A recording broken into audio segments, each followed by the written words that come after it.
All right, so title of my presentation is Measures of Cardioautonomic Dysfunction as Markers of Sport-Related Concussion. Introduction, so I'll just give a brief layout of the topics that I'm going to be discussing today, and then we'll run through them. So the first is I'm going to talk about literature review and concepts, including what a concussion is, what cardioautonomic function is, some of the cardioautonomic anatomy, what heart rate variability is, what baroreflex sensitivity is, how everything works with concussion pathology, as well as some perfusion-related injuries, autoregulatory index, and how my measures of baroreceptor sensitivity and heart rate variability tie in. We'll go through methods, so participants, equipment, protocol, analysis, and statistics, some of the methodological challenges that we had, and then go through the two papers that I used for my paper format thesis, the first being heart rate variability analysis during rhythmic breathing after a sport-related concussion, with the second one being baroreceptor sensitivity as a marker of concussion during slow breathing. All right, so to start off, what is a concussion? Now, a concussion is considered a mild traumatic brain injury, and there's three typical mechanisms of injury. The first is a direct impact injury, or is it just a direct impact to the skull? The second is an acceleration-deceleration injury, also kind of known as a whiplash injury. And then the third is a blast injury. Now, how is this kind of diagnosed or looked at? Now, signs of a concussion. After someone experiences any kind of trauma to the head or head trauma, whether it's in an occupational setting, recreational setting, or professional sports setting, the signs that we generally look for are any kind of suspected head trauma or whiplash. If somebody gets hit really hard, we'll look into it. The second is a lapse in memory. This can be short-term or long-term. Disorientation, a loss of consciousness, or mood or personality changes. And these are more commonly seen on the sidelines. Symptoms of this include a headache or pressure in the head, nausea, balance problems or dizziness, visual disturbances, mental fog or confusion, or depression. Now, how do we diagnose a concussion? So a concussion is physician diagnosed. Now, this consists of a number of different diagnostic tests. The first would be a neurological examination, kind of encompassing vision tests, hearing tests, strength and sensation, balance, coordination, and reflex tests, as well as cognitive testing such as memory, concentration, and recall.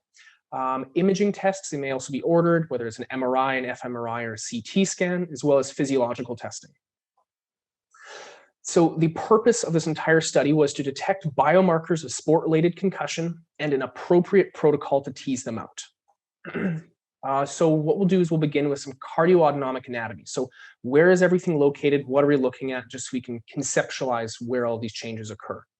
What we're looking at is heart rate variability and baroreceptor sensitivity. Now, when we talk about heart rate variability, I'll talk about that next slide, but where all this exists is in the carotid sinuses, as well as in the aortic arch, there are baroreceptors. Now, these are stretch-dependent mechanoreceptors, which just means that it's a nerve ending and a nerve body that measures the stretch applied to a tissue. Now, what changes the stretch applied to the tissue is blood pressure, because it expands the blood vessel wall, blood vessel diameter. So when we look at this, we see that the carotid baroreceptors specifically have an afferent signal through cranial nerve 9, or the glossopharyngeal nerve. They will synapse in the NTS, which is the nucleus tractus solitarius, or the solitary nucleus, located in the medulla oblongata. Then what happens is this synapses with something called the rostroventrolateral medulla. Now, there are two portions of the ventrolateral medulla. There's a rostroventrolateral medulla and a caudal ventrolateral medulla, and there's a connection between them.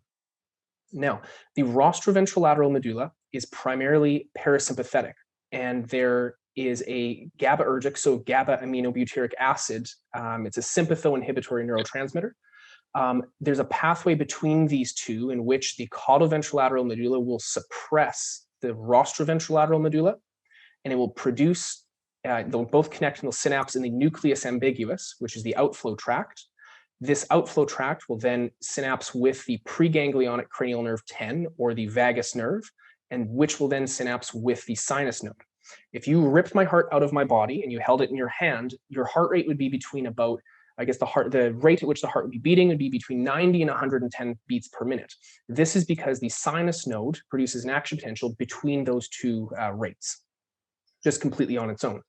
In order to achieve a heart rate higher than about 110 beats per minute, you not only have a complete lack of parasympathetic inhibition of the heart, but you also have circulating catecholamines such as epinephrine and norepinephrine.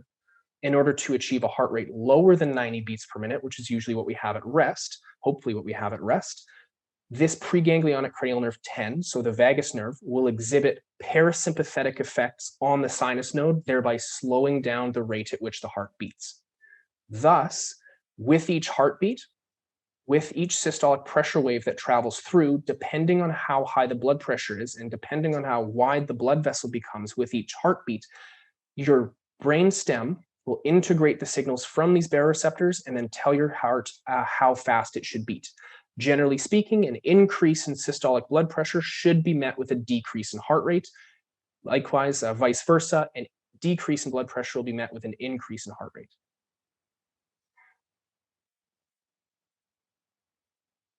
Perfect. So heart rate variability. What heart rate variability is the measure of the distance between, or the measurement of variability in time between two heartbeats. Now, on this little ECG strip here, you can see all the different ECG waveform segments with a little star placed on the R wave. Now, this R wave is physiologically significant because it's it signifies ventricular contraction, so each heartbeat. So we look at a wide variety of variability parameters and mathematical processes that explain how the length of time between each heartbeat progresses over time. Now, what a spontaneous estimate of baroreceptor sensitivity is what we actually look at is the direction in which the heart rate changes relative to blood pressure. So the way that we do it is we calculate and we take the R to R interval and we plot it against systolic blood pressure of that specific beat. What we then look at is a linear interpolation analysis to calculate the estimate. With sequence quantification, so when we actually really get down to the math, what we actually think of as a sequence is we look at a linear interpolation of successive heartbeats and successive R to R intervals that fluctuate in oppositional parallel to systolic blood pressure. So if systolic blood pressure increases, the R to R interval should lengthen as well, but that means that a longer R to R interval is a lower heart rate. Now, a segment is recognized as 3 or more successive intervals of change in that specific oppositional parallel fluctuation. Now, with this study, what we looked at were 4 different measures of baroreflex function. The first and foremost is the slope of the linear interpolation, which is measured in milliseconds per millimeter of mercury. And that was baroreflex gain. So that's a measure of the actual sensitivity. Then we looked at correlation coefficient. We looked at also the number of up and down sequences, with an up sequence denoting an increase in blood pressure and a decrease in heart rate, with a down sequence being a decrease in blood pressure and an increase in heart rate. So you say up and down, the direction of that, up means an increase, down means a decrease in blood pressure. And we're always referring to blood pressure. Now, concussion pathology. So we're going to go through neurometabolic cascade of concussion pathology and why everything kind of relates together. So upon the initial impact, you'll have acute mechanical shear forces that are applied to the neural tissue. Now, 2 common consequences of that are lipid membrane perforation and separation of synaptic terminals. What that will then cause is widespread depolarization of the affected neural tissue. This will release glutamate, and this will also release NMDA. Thus, there's then a consequential ionic homeostatic imbalance because there's a massive efflux of potassium, from these injured cells. Then when your body tries to reestablish this membrane potential, there's an upregulation of membrane-bound ion pumps to sequester the ions, which increases the energy demand of the injured tissue. This increased energy demand then causes a hypermetabolic state, increased ATP demand, and because of this hypermetabolic state, there's a preferential shift towards glycolysis to meet the demand for ATP. Because of this preferential shift towards glycolysis, we have calcium-mediated impairment of oxidative metabolism. So we have increased extracellular calcium, which slows oxidative metabolism. So we not only have upregulated glycolysis to meet the ATP demand, but we have slowed oxidative metabolism. What we also then have is cytosolic calcium facilitation of calpain-mediated apoptotic pathways. So there's 3 detrimental things that happen here. We have a preferential shift towards glycolysis, which is going to produce free radicals. We have slowed oxidative metabolism that then lends a hand to that preferential shift towards glycolysis. And then we have apoptotic pathways occurring. So what actually happens is when you look at how blood flow relates to this, is that when there's an induced hyperglycolytic state to reestablish this ionic balance, we have an increase in cerebral blood flow to facilitate substrate delivery to this injured neural tissue. What happens is in order to increase blood flow, the blood vessels have to get a little bit bigger. They have to dilate just a little bit more. When the arteries are dilated, there's a capacity, or there's a parameter called Wynn-Kessel capacity. So this is the elasticity of the blood vessel. So the wider the blood vessel is, the less elastic it is. So thus we have impaired dynamic cerebral autoregulation, which, relating back to baroreceptor sensitivity, dynamic cerebral autoregulation is the ability for your brain to independently buffer blood pressure across all of the arterial and vascular beds, independent of the blood pressure of the body. So what we'll actually have is when there's impaired blood pressure regulation in the brain, you will have risk of perfusion impairment. So you can have hypoperfusion, which is too little blood flow during diastole, or when the heart's relaxed and the blood pressure is the lowest. And we can have hyperperfusion during systole, when the heart contracts. I'd like to direct our attention to this really, really wonderfully created image on the right-hand side. Now we can actually look at, this is a rodent brain, however, this can be extrapolated to humans as well. We can look at, in the first column is the anatomy, then we look at the pressure, blood flow, and hematocrit levels. This is a functional MRI that was actually done with contrast. If we look in row A, this is just a kind of an overview, but when we look into row B, what this is showing us is this is showing us all of the different levels. So we look at the pile arteries, which are the arteries that sit right on top of the brain. We have penetrating arterioles, precapillaries, capillaries, postcapillaries, ascending venules, as well as pile veins. In the next column, in the next row, what we see is, if we look over on the right, this is actually pressure. So this is showing the difference in pressure and how pressure is diffused as a wavefront passes through the vascular bed. What you're able to see is that systolic pressure of about 120 millimeters of mercury is red, and you see that in the pile arteries. But when you look at the penetrating arterioles and the precapillaries, this drops down to about 62.5 or 60. And then we end up with about 5 millimeters of mercury in the pile veins, in the venous system, which makes sense. However, in an impaired brain, if these pile arteries or these penetrating arterioles lose the ability to buffer blood pressure in favor of substrate delivery and increasing blood flow, what you'll have is excess pressure penetrating, and each subsequent level of blood vessels will then be required to buffer a higher blood pressure than was expected of them beforehand, and they're just not capable of doing that. So, literature review. What we can actually look at is, the first thing that I'd like to say is there were a lot of preclinical studies, but not a lot of clinical studies on any of this baroreceptor sensitivity and concussion work. So there were a couple preclinical models. The first one was conducted in 2011 with 18 Wistar rats. It was a lateral fluid percussion TBI model with an adapted phenylephrine pressor test. So this is the traditional method of assessing baroreceptor sensitivity. We don't have to really get into that just because it's very difficult, but it's called the Oxford procedure. So what they did is they separated these Wistar rats into mild and moderate levels of cortical injury that were obtained using different levels of pressure applied to the brain. So they measured baroreceptor sensitivity at 10 and 30 minutes post-injury. They used catheterization and ECG techniques to measure baroreceptor sensitivity and heart rate responses. And they saw that there was a drastic increase in baroreceptor sensitivity immediately after the injury, as well as it was also related to the extent of the injury. So there was a greater increase in baroreceptor sensitivity after a fluid model of concussion that was directly related to the intensity or the severity of the injury. With a clinical model, in 2019, LaFontaine and colleagues used 10 acutely concussed male collegiate athletes and 10 age and sex matched controls. So they used a sport-related concussion model, and they assessed them at 48 hours and 1 week post-injury. They used finger plethysmography and ECG with a 20-minute acclimation period followed by 5 minutes of seated rest as self-selected breathing pace. They calculated SBRS using linear interpolation averaged over 5 minutes. So this was nearly identical to what we did. However, what they didn't do is they didn't control for respiratory rate, and I'll get into this in a minute. Their conclusion was they actually saw decreased up and down sequence baroreceptor sensitivity, as well as pooled measures, which is just an average of the two. And they concluded that their population exhibited baroreceptor sensitivity function similar to that of middle-aged adults with heart failure, and I quote. However, there's a significant difference between these because in the preclinical model, you saw an increase, but in a clinical model, you saw a decrease. Now, this didn't necessarily make sense to us, so we thought we'd take a better look. So when we looked at some of our preliminary data, this is an N of 1. This is just somebody that I cherry-picked from our population.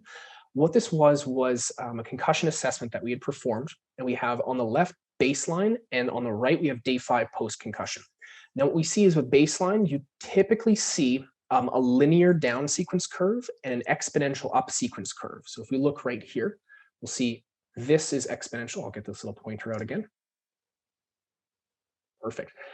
This up sequence is exponential and this down sequence is linear. And this just has to do with respiratory dynamics, but we'll get into that in a second. And it's an expected finding. Then what you can see is on the right here, day 5 post-concussion, this exponential curve turns into a sigmoidal curve, which is very, very significant.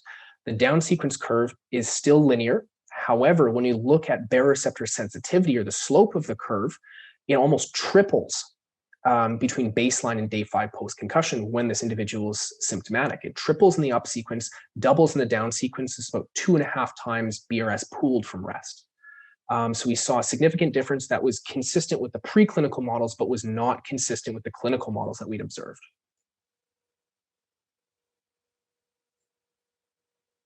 So when you look at heart rate variability, I'll go over it very briefly. There's a lot out there. However, the main take-homes are there's decreased parasympathetic inhibition, so decreased ability for the brain to slow down the heart. You see decreased variability across all different dimensions, whether it's linear, nonlinear, point care parameters. We see decreased high-frequency band spectral power and relative contribution. We see higher mean heart rate because of that lack of parasympathetic inhibition. And then we see a blunted response to exercise. However, there's vast methodological discrepancies within existing literature that makes it very, very, very difficult to paint a really cohesive clinical picture. When we look at sex dimorphism, so is there at least some evidence to suggest that males and females present differently with regard to baroreceptor sensitivity function at rest and without a concussion? So there were a couple different preclinical models. There was a Wister rodent model that had evidence of sex-specific phenotype of afferent baroreflex neurons. So the cranial nerve 9, so the glossopharyngeal nerve, is actually a little bit different in female rats than it is in males. This could be a significant effect, although we didn't find that, but we can get into that in a second. Now, looking at menstrual cycle phase changes, hormone suppression and readministration design in 2013 using humans looked at progesterone and estradiol, and they found that progesterone actually blunts the carotid baroreflex sensitivity, while estradiol stimulates carotid baroreflex sensitivity. In 2009, there was a study that was conducted that looked at orthostatic intolerance in college-aged females. They concluded that there was a susceptibility for orthostatic intolerance in college-aged females when compared to their age-matched controls. They determined that this was not from baroreceptor sensitivity or menstrual cycle changes, thus lending to the potential for a different type of afferent baroreflex neuron. Then in 2008, there was a study that was conducted that looked at sex differences in hypovolemic stress response, and this is lower body negative pressure. And they found that females generally have reduced capillary fluid absorption and diminished response capacitance with time, which led to impaired vasoconstrictions. So all of this kind of would suggest and paint a clinical picture that there are sex differences between males and females, at least at baseline, looking at the way that their body is able to buffer and regulate blood pressure systemically. So we approached this with a common methodology for this paper format thesis. Now we looked at the first paper was heart rate variability analysis, and it revealed increased respiratory coupling during rhythmic breathing after sport-related concussion. That's a mouthful. With the second being increased baroreceptor sensitivity as a marker of concussion during slow breathing. So our sample population, the first was an N of 66 and the second was an N of 50 or 65. This was just due to a bit of a data quality issue from one of the segments. We used university athletes from 2017 to 2019 with all of the data coming from the concussion testing program at the University of Regina. Exclusion criteria included having caffeine, alcohol, over-the-counter medications, or completing vigorous exercise within 12 hours of testing. They could not be under the care of a physician. They could not have a previous history of concussive trauma, and they could not use any medications deemed WADA prohibited. Inclusion criteria included anyone between the ages of 17 and 25. They had to be a University of Regina athlete. They had to have sustained a concussion in that respective year. And then they had to have completed a baseline assessment at the beginning of the respective competitive season. Used a couple pieces of equipment. For the physiological variables, we used an ECG that just came from our Finepress Nova in the lab. Blood pressure was measured using the Finepress Nova as well. A respiratory rate was confirmed using an ML206 respiratory gas analyzer, and temporal synchronization is afforded using a PowerLab 832 amplifier that we also have in the lab. Analysis software included LabChart 7 Pro for data acquisition and synchronization, Ensemble R for the baroreceptor sensitivity calculations, Cubios Premium for heart rate variability, and the SPSS Premium for the statistics. So what we did, first we obtained consent from all participants before partaking in testing. We were able to then perform the NERI protocol. Now, although we performed the entire 31-minute segment, all I looked at was the first 10 minutes. And those first 10 minutes consisted of 5 minutes of seated rest and 5 minutes of 0.1 hertz guided breathing. This is very, very significant, but I'll get into that in a second. Categorization post-injury. So what I did is I categorized everyone into baseline, days 1 through 3, 4 through 7, 8 through 11, 12 through 15, and days 16 plus.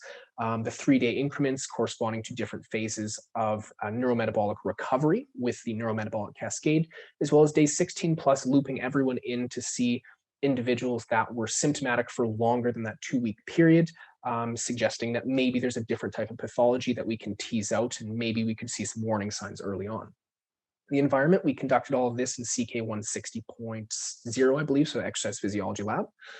It was humidity controlled at about 30%, temperature controlled at 19 degrees Celsius, and then we had minimal auditory or visual distractions. The one caveat of this entire study is that we had no explicit control of tidal volume, and this was a decision that was made in order to maximize the generalizability of our findings. So statistical analysis, what we did is we actually used a multi-level linear modeling approach. So we couldn't take a repeated measures with covariate design, so a Mancova or an ANCOVA design with our data set, because not every participant came back on every testing interval. So in order to use those kind of testing epochs, what we had to do is we had to categorize everything. Using a multi-level linear modeling approach, instead of rejecting a participant that didn't go through each of the specific time periods, we were actually able to reconceptualize our missing data as non-equidistant repeated measuring intervals. So we look at a time-related slope over time. We can have multiple response variables having covariate effects at different levels within the model, and we can choose how to handle covariates at each level. I used an unstructured covariance matrix and a random intercepts model, and this just provided a really, not say a novel way, but a way to maintain our sample size, because I believe that without this approach, we would have had maybe an N of 2 or 3 and could do our best with a case series approach. So for the first paper, the method was to explore linear, nonlinear, spectral, and entropy-based measures of heart rate variability during rhythmic breathing in the wake of a concussive trauma. We hypothesized that there was going to be an increase in sympathetic tone consistent with the existing literature. We used a multivariate, multi-level repeated measures design. 2 levels, we had grouping post-injury and sex of the participant to see if there were any sex differences. First one, so we can see these are just some tables. Now, demographics on the left, we can see just the variables on the right, but instead of going through these tables, I'm going to show you guys some graphs. So the first, we looked at indexed values. So we had peripheral nerve or parasympathetic nervous system index, we had sympathetic nervous system index, and we had stress index. Although there were no significant differences, there were some trends. I'll highlight that HRV is less sensitive than baroreceptor sensitivity for teasing out any kind of pathological discrepancies that occur in the wake of a concussion. The only significant difference here was in sympathetic nervous system index between baseline and day 16 plus.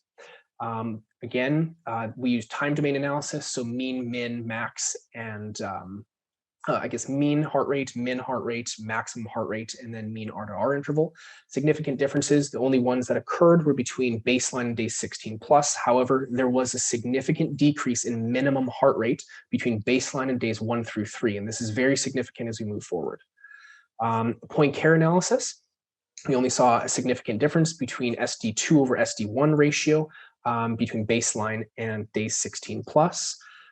Alpha 1, Alpha 2, and correlation dimension of detrended fluctuation analysis showed some significant differences, but not during the acute phase. Likewise, for recurrence quantification analysis, although there is a substantial difference when we produce a recurrence plot. So, conclusions from our first paper. We saw a transient change in cardioautonomic functioning after a concussion. The interesting thing is, with a significant decrease in minimum heart rate, existing literature has suggested that in the wake of a concussion, you have decreased parasympathetic control of the heart. Thus, you would then hypothesize that you would have a higher mean heart rate. Now, looking at our rhythmic breathing section, what we did is we conducted the assessments. We did 5 minutes of rest and then 5 minutes of rhythmic breathing. This rhythmic breathing really attenuates something called a respiratory sinus arrhythmia. Now, what this is that tidal volume will independently change the heart rate and blood pressure. With this, you have an increase in intrathoracic pressure as well as changes in heart rate related to changes in blood pressure caused by respiratory fluctuations. So this is what makes a lot of the heart rate variability analysis in the existing literature very complicated, and you can't compare apples to apples. So what we did is we controlled for respiratory sinus arrhythmia by creating rhythmic oscillations in the breathing frequency. What we see is the magnitude of parasympathetic inhibition of the sinus node is maintained and actually increased in the wake of a concussion. So there isn't a lack of parasympathetic inhibition of the heart rate or of the SA node. We actually saw an increase in parasympathetic inhibition, which is the opposite of what the literature has showed so far. We also saw a tighter coupling between respiratory-derived oscillations in blood pressure and heart rate. So we saw within breath variability increasing. So we saw variability increasing between 6 and 13 seconds, and then variability over 1 minute decreases with a higher heart rate set point. So two things that we saw, boil it all down, we saw increased short-term variability and decreased long-term variability. Now, if we think back to the physiological pathway that is responsible for these changes in heart rate responding to blood pressure, we see that there isn't a dysfunction necessarily, but there's a hypersensitivity. Where this comes in is that the hypothesis that we're working with is that there's a transient change in cardioautonomic functioning after a concussion in an attempt to more tightly control systemic blood pressure because your brain isn't able to. Second paper that really highlights this and wraps everything together, we examined the effects of a concussive trauma on estimates of spontaneous baroreceptor sensitivity during rhythmic breathing. So same protocol, but we then coupled blood pressure changes with heart rate. Hypothesis was that group identity arranged by day post-concussion had a significant main effect on the transfer function estimates with rhythmic breathing, with values significantly increasing during the acute phase, but returning to baseline levels within 1 week. And we took the same statistical approach to it. Now, again, participant demographics on the left, general table on the right. I'll show you graphs instead. First thing, up sequence gain and down sequence gain. We saw changes similar to the rodent models, but not similar to the clinical models that were presented earlier. We saw a massive increase in up sequence and down sequence sensitivity between baseline and days 1 through 3, as well as quite a few significant differences later on, but I really want to focus on this acute phase. With regard to pooled gain, as you'd expect, it's just a sum of the up and down sequence. We did see a significant difference, significant increase between baseline and days 1 through 3 as well. What we saw, up, down, and pooled sequence estimates, baroreceptor sensitivity gain increased. And they increased significantly, and this mimics exactly what the rodent models, the fluid percussion models showed, but starkly contrasts what LaFontaine and colleagues showed in 2019. 3 things we can pull from this. There's tighter control of systolic blood pressure in R to R interval length of a respiratory consequence. We have maintained mechanosensory afferent functioning and sensory integration in the brainstem. The third one is we have vagus efferent function is maintained in the wake of a concussion. So in order to tie everything up with a nice bow, we have to have 3 kind of assumptions here. The first is that any R to R interval length is the product of the integrative manifestation of sympathetic and parasympathetic systems, and a healthy system is infinitely capable. The functional sensitivity of any observation we make with heart rate interval length, so R to R interval length, is restricted only by the frequency at which we sample this. We have 1,000,000 decimal points and fill all those 1,000,000 decibel points, but we only have about 3. We only go into the thousands, milliseconds. So parasympathetic inhibition of the sinus node is primarily responsible for the short-term R to R interval fluctuations associated with respiratory dynamics. Parasympathetic inhibition is able to suppress heart rate on a beat-to-beat rate, whereas sympathetic innervation of the heart rate occurs in a much, much longer time frame. So we can then say that the interplay between the caudal ventrolateral medulla, the rostroventrolateral medulla, the nucleus ambiguus, and the solitary nucleus afford the parasympathetic dominance during rhythmic breathing. So because we see heart rate change so quickly with each breath, as well as with each beat, this is responsible, or the parasympathetic nervous system is responsible for these short-term fluctuations.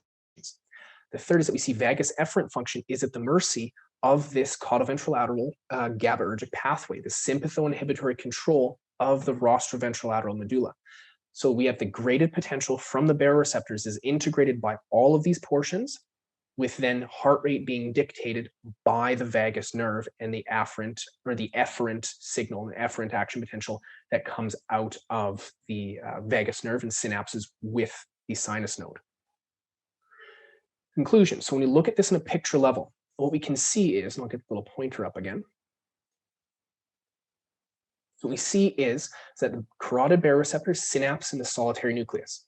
They then synapse with the caudal ventrolateral medulla and the rostroventrolateral medulla, with the pathway between them exerting sympathoinhibitory effects on the rostroventrolateral medulla. So what we then see is that the outflow tract primarily exists from the rostroventrolateral medulla and then goes out to the heart and the blood vessel, specifically the sinus node, with the nucleus ambiguous here. What we're able to see is that in the wake of a concussion, this pathway is not necessarily damaged, but is actually hypersensitive.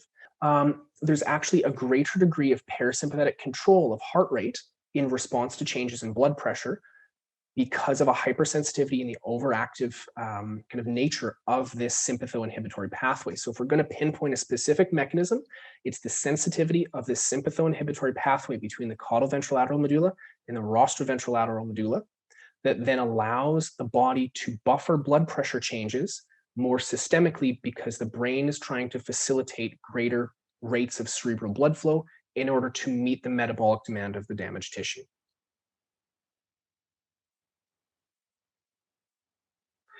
So here what we see is there's some graphical representations of our conclusions. What we see is up-sequence gain estimates.